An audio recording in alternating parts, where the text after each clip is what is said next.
राजस्थान में राज्यपाल ने विधानसभा सत्र बुलाने की मांग फिर ठुकरा दी, जिसके बाद सीएम गहलोत ने राजभवन में विधायकों के साथ शक्ति प्रदर्शन किया। राजस्थान हाईकोर्ट ने पायलट गुट को राहत देते हुए स्पीकर की किसी भी कार्रवाई पर रोक लगा दी और मौजूदा स्थिति को बरकरार रखने को कहा। राजस्थान बीजेपी सियासी संकट पर कल कांग्रेस सरकार के खिलाफ सभी जिलों में प्रदर्शन करेगी। गहलोत सरकार गिराने की साजिश के आरोपी संजय जैन को 5 अगस्त तक न्यायिक हिरासत में भेज दिया गया। कोरोना संकट के बीच पीएम मोदी स्वतंत्रता दिवस पर लाल किले से तिरंगा फहराएंगे, हालांकि वहां लोगों की संख्या काफी कम रहेगी। गृह मंत्रालय ने स्वतंत्रता दिवस समारोह के लिए राज्यों को दिशा निर्देश जारी किए, जिसमें सरकारी दफ्तरों को भीड़ से बचाने और 15 अगस्त ऑनलाइन मनाने की सलाह दी गई। चुनाव आयोग ने राज्यों में विधानसभा और लोकसभा की 57 सीटों पर उपचुनाव करवाने का फैसला लिया। एम्स दिल्ली में 30 साल के एक आदमी पर कोरोना की वैक्सीन का ट्रायल शुरू किया गया। आईपीएल चेयरमैन ब्रजेश पटेल ने बताया कि आईपीएल 19 सितंबर से 8 नवंबर तक यूएई में खेला जाएगा। चीन ने पलटवार करते हुए अमेरिका को चंगदू का वाणिज्य दूतावास बंद करने को कहा। राहुल गांधी ने आरोप लगाया कि कोरोना के बाद अब चीन मुद्दे पर सरकार ने उनकी सलाह नहीं मानी।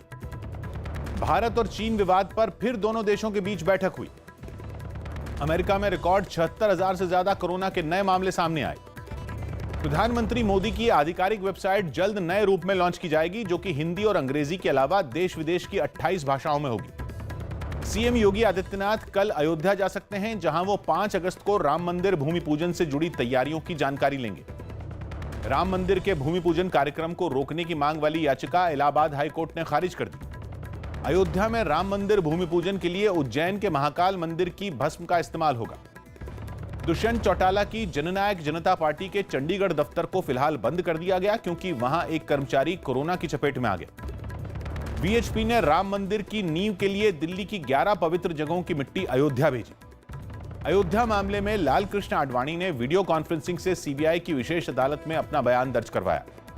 बीजेपी 28 जुलाई से 5 अगस्त तक देश भर में ऑनलाइन रैलियां करेगी, जिसमें जम्मू कश्मीर से आर्टिकल 370 हटाए जाने के 1 साल पूरे होने पर सरकार के कामों को बताया जाएगा।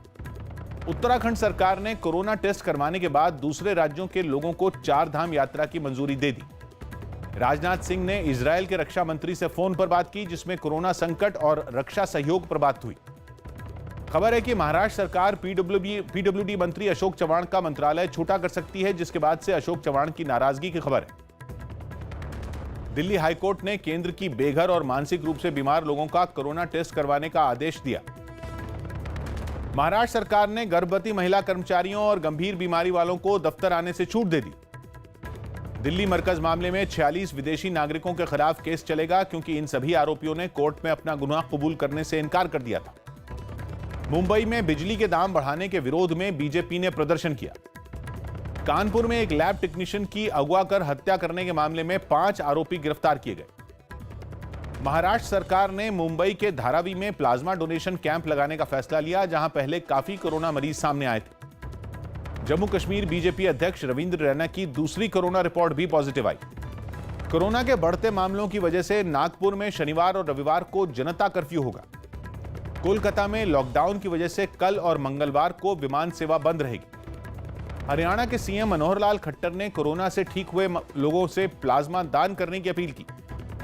गाजियाबाद में पत्रकार की हत्या के मामले में एसएचओ को सस्पेंड कर दिया गया और 3 चौकी इंचार्ज लाइन हाजिर कर दिए गए। राजस्थान से राज्यसभा सांसद किरोड़ीलाल मीणा और उनके स्टाफ के एक सदस्य को कोरोना हो गया। यूपी के स्वास्थ्य मंत्री जयप्रताप सिंह कोरोना होने के बाद होम क्वारंटीन हो गए। भोपाल में कोरोना के बढ़ते मामलों को देखते हुए आज से 4 अगस्त तक फिर लॉकडाउन लागू कर दिया गया। बिहार में रेलवे पुल पर बाढ़ का पानी आने से दरभंगा और मधुबनी के बीच रेल सेवा बंद कर दी गई। बिहार के पूर्वी चंपारण में बाढ़ से परेशान कुछ लोगों ने प्रदर्शन किया और सरकारी मदद न मिलने का आरोप लगाया। मध्य प्रदेश के छिंदवाड़ा में सेल्फी लेने के चक्कर में 2 लड़कियां नदी के तेज बहाव में फंस गईं, जिसके बाद किसी तरह उन्हें बचाया गया। दिल्ली पुलिस ने कई मरीजों के डेटा डिलीट करने के आरोप में एक हैकर को गिरफ्तार कर लिया। उज्जैन में मास्क न लगाने पर कई लोग टेम्पररी जेल भेजे गए। मध्य प्रदेश लोक सेवा आयोग ने कोरोना की वजह से अपनी सभी परीक्षाओं को टाल दिया। दिल्ली के मैदानगढ़ी कोरोना सेंटर में नाबालिग के यौन शोषण का आरोप लगा, जिस पर पुलिस ने 2 आरोपियों को पकड़ लिया। मुंबई में एक ट्रक हादसे का शिकार हो गया, जिसकी वजह से मुंबई गोवा हाईवे पर लंबा जाम लग गया। दिल्ली पुलिस ने अवैध हथियारों की तस्करी के आरोप में 2 लोगों को पकड़ लिया। प्रशांत भूषण अवमानना मामले में सुप्रीम कोर्ट अब 4 अगस्त को सुनवाई करेगी। सीएम केजरीवाल ने शास्त्री पार्क में बन रहे एक फ्लाईओवर का जायजा लिया और जल्द इसे लोगों के लिए खोलने का दावा किया। मुंबई में शिवसेना नेता आदेश बांदेकर को फिर सिद्धिविनायक मंदिर ट्रस्ट का चेयरमैन बनाया गया। हरियाणा के जींद में पुलिस ने 5 बच्चों की हत्या के आरोप में उनके पिता को गिरफ्तार कर लिया। महाराष्ट्र के नासिक में कुएं में गिरे तेंदुए को बचा लिया गया। दिल्ली में कुछ महिलाओं ने लद्दाख में एलएसी पर तैनात जवानों के लिए राखियां बनाई। दिल्ली के पास ग्रेटर नोएडा में 2 लोगों पर एक लड़की के गैंगरेप का आरोप लगा।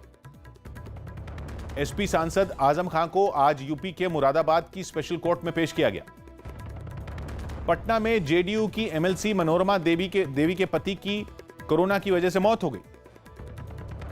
केंद्रीय स्वास्थ्य मंत्री हर्षवर्धन ने दावा किया कि दुनिया में भारत की जनसंख्या के हिसाब से सबसे कम मौतें हुई। केंद्रीय मंत्री अर्जुन राम मेघवाल ने एक पापड़ का प्रचार करते हुए दावा किया कि उसे खाने से कोरोना से लड़ने में मदद मिलेगी। ओडिशा में बीजेडी विधायक श्रीकांत साहू और उनकी पत्नी को कोरोना हो गया।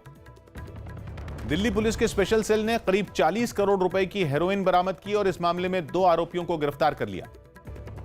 मिजोरम में 6 और बीएसएफ जवानों को कोरोना हो गया, जिसके बाद यह संख्या बढ़कर 332 हो गई। गुजरात में नए बीजेपी अध्यक्ष सीआर पाटिल की सूरत में होने वाली रैली कोरोना के खतरे को देखते हुए रद्द कर दी गई। सुप्रीम कोर्ट ने हैदराबाद में रेप के आरोपियों के एनकाउंटर पर बने जांच आयोग को 6 महीने का और वक्त दे दिया। मिजोरम में 3.8 तीव्रता का भूकंप महसूस किया गया। असम के कुछ जिलों में 3.5 का भूकंप महसूस किया गया। असम में बाढ़ से मरने वालों की संख्या 93 हो गई। मेघालय के शिलोंग में सोमवार से बुधवार तक लॉकडाउन लगाने का फैसला लिया गया। गुजरात के तापी में कई किसानों ने दूध गिराकर प्रदर्शन किया और डेयरी मालिकों पर उनका दूध न लेने का आरोप लगाया। गुजरात हाईकोर्ट की सख्ती के बाद राज्य सरकार मास्क नहीं पहनने पर जुर्माना बढ़ा सकती है। पाकिस्तान के पेशावर में भीड़ भरे बाजार में एक बम धमाका हुआ, जिसमें 20 लोग बुरी तरह घायल हो गए। ब्रिटेन में आज से सार्वजनिक जगहों पर मास्क लगाना जरूरी हो गया। डोनाल्ड ट्रंप ने कोरोना के बढ़ते मामलों के बीच अगस्त में होने वाला पार्टी का कार्यक्रम टाल दिया। कोरोना के बढ़ते मामलों की वजह से दक्षिण अफ्रीका के सभी स्कूलों को 4 हफ्तों के लिए बंद कर दिया गया। बोलीविया में 6 सितंबर को होने वाला राष्ट्रपति चुनाव कोरोना की वजह से फिर टाल दिया गया और अब इसके लिए 18 अक्टूबर का समय तय किया गया। देश में पिछले 24 घंटे में कोरोना के सबसे ज्यादा 49,310 मामले सामने आए। इजरायल के यरूशलेम में सरकार विरोधी प्रदर्शन के दौरान भीड़ और पुलिस के बीच झड़प हो गई। इटली के लेच्चे में लॉकडाउन खत्म होने के बाद पहले फैशन शो का आयोजन किया गया। मिस्र में एक इंजीनियर ने कोरोना टेस्ट करने वाला एक रोबोट बनाने का दावा किया। अमेरिका के ऑरेगन में जॉर्ज फ्लॉयड को इंसाफ दिलाने के लिए प्रदर्शन कर रहे लोगों और पुलिस में झड़प हो गई। सीरिया के आसमान में ईरान का एक यात्री विमान हादसे का शिकार होने से बच गया, क्योंकि दावा किया गया कि उसके पास 2 अमेरिकी फाइटर जेट आ गए थे। हफ्ते के आखिरी कारोबारी दिन सेंसेक्स 12 अंक और निफ्टी 21 अंक नीचे बंद हुआ। रिलायंस इंडस्ट्रीज के शेयरों में फिर तेजी दर्ज की गई, जिससे कंपनी का मार्केट कैपिटलाइजेशन 14 लाख करोड़ के पार पहुंच गया। आरबीआई ने एनपीए यानी बैंकों का डूबा हुआ कर्ज मार्च 2021 तक बढ़कर 12.5% होने की आशंका जताई। अमेरिकी कंपनी एप्पल ने आईफोन 11 को चेन्नई के प्लांट में बनाना शुरू कर दिया। रतन टाटा ने लॉकडाउन में कुछ कंपनियों की तरफ से की जा रही छटनी को गलत बताया और कंपनियों के बड़े अधिकारियों की नैतिकता पर सवाल उठाया। जियो मार्ट ऐप लॉन्च होने के 2 महीने के अंदर यह 10 लाख बार डाउनलोड हुआ। बांग्लादेश के तेज गेंदबाज तस्किन अहमद ने गेंद चमकाने के लिए जल्द कोई नया तरीका मिलने की उम्मीद जताई, क्योंकि कोरोना की वजह से गेंद पर थूक लगाने पर रोक लगा दी गई है। खेल मंत्री किरेन रिजिजू ने सितंबर-अक्टूबर तक खेल प्रतियोगिताएं शुरू होने की उम्मीद जताई। पूर्व अमेरिकी मुक्केबाज माइक टायसन 12 सितंबर को एक चैरिटी मुकाबले के लिए रिंग में उतरेंगे। विश्व टेनिस संघ ने चीन में होने वाले कई टूर्नामेंट कोरोना की वजह से रद्द कर दिए। दक्षिण कोरिया ने फुटबॉल और बेसबॉल मैचों में कुछ दर्शकों को स्टेडियम जाने की मंजूरी दे दी। अमेरिका के वॉशिंगटन में कोरोना संकट के बीच बेसबॉल लीग की शुरुआत की गई।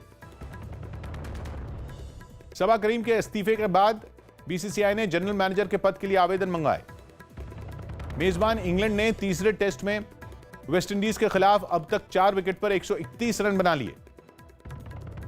रेलवे के पूर्व क्रिकेटर सिराज की लंदन में 78 साल की उम्र में मौत हो गई। सुशांत मौत मामले में कंगना रनौत मुंबई पुलिस के सामने बयान दर्ज करवाने के लिए तैयार हो गई।